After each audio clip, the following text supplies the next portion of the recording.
I could change my clothes and wash up, and would you know? It's so ridiculous.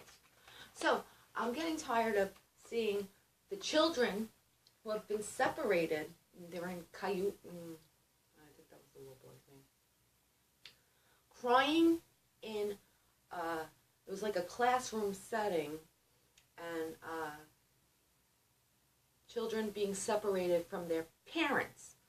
Yet we're going to blame the politicians, not the fact the parents put these kids in a position to be separated from them.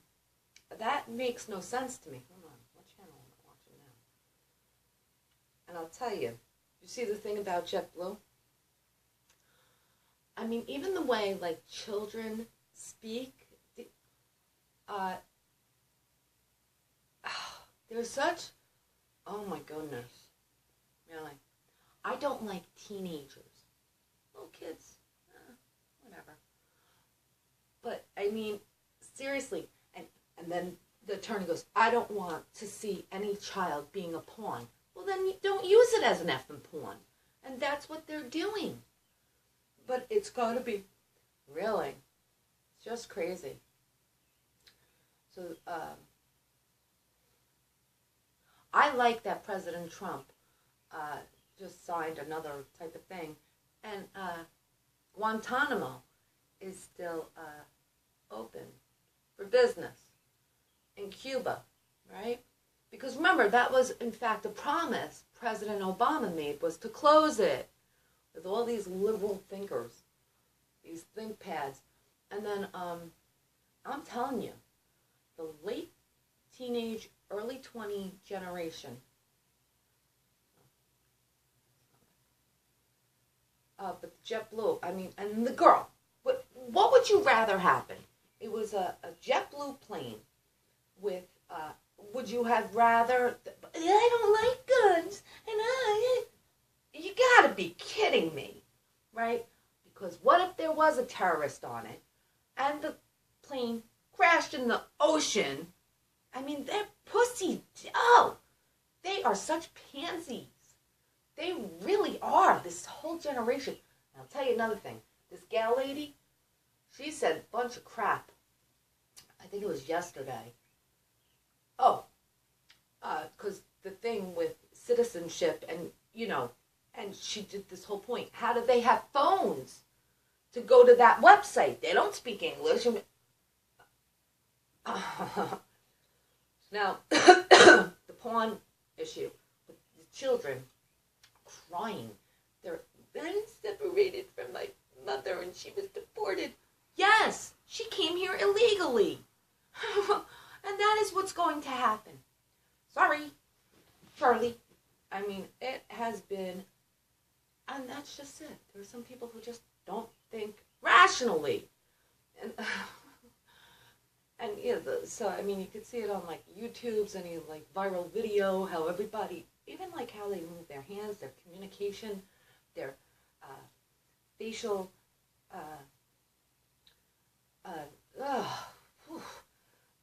I don't know, it's like they're putting on this, like it's a cool thing to do. I don't know. I really, that's why I just, seriously, I don't like teenagers.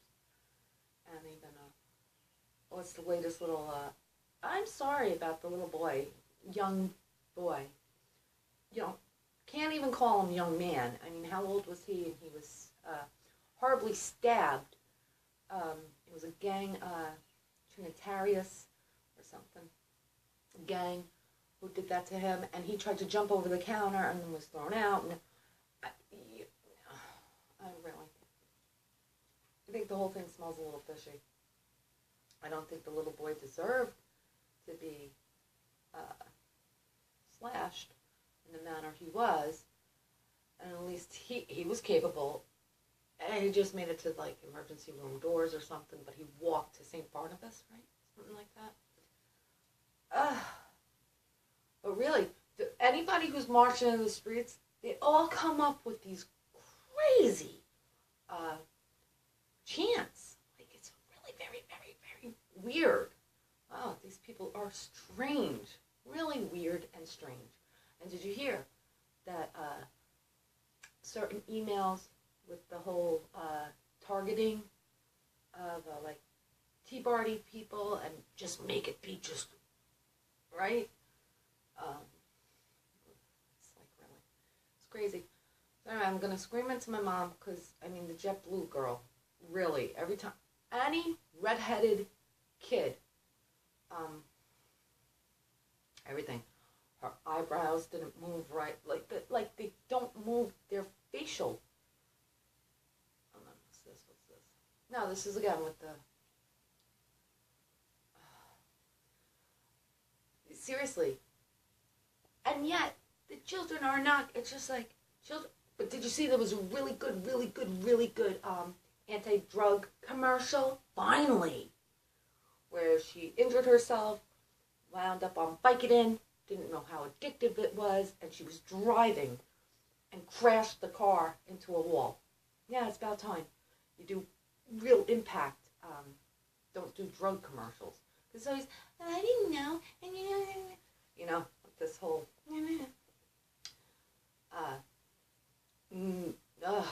anyway, guys, so I'm sure you're waiting for me. I know some of you, if you're still even watching, I don't know, because nobody's been dropping me a comment. And, you want to see the boobs? I'm not going to show them right now. And, we'll deal with that another day. And that's that. So, there you have it. He didn't even come. How the fuck would Yvonne know if Ronnie came or not? Really? Right? It's really, the obsession with me is so crazy. Alright guys, so thanks for watching. I hope you're enjoying, and I cannot wait to see this JetBlue thing. I cannot believe. I wish there were a terrorist on and it was in the ocean and missing like the Malaysian airline.